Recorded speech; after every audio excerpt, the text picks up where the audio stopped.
Clarification lang. Itong solar fan na ito ay mag-operate siya kahit walang battery na nakalagay.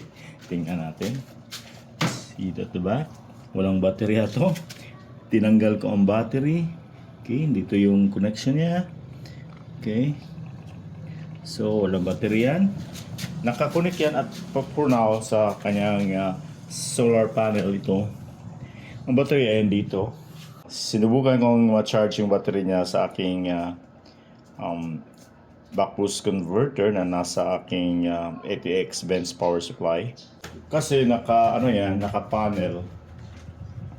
Ang speed niya ay limited. Let's say, bilisan natin.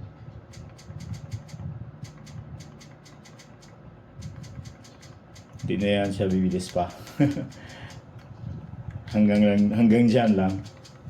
Kung tatanggalin natin tong panel, mag-off siya. Okay? Kasi wala nang supply. Balik natin. Charge siya ulit. Power siya.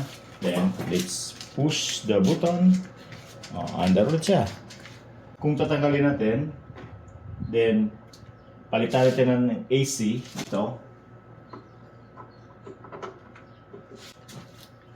On agad. On ulit. Naka-on ulit siya. So, yun, malakas. So, mas malakas ang AC. And consumption lang naman niya sa AC is about less than 20 watts. Siguro mga nasa 17 watts na siya. So, makakasave ka talaga kung ginagamit mo ay DC motor.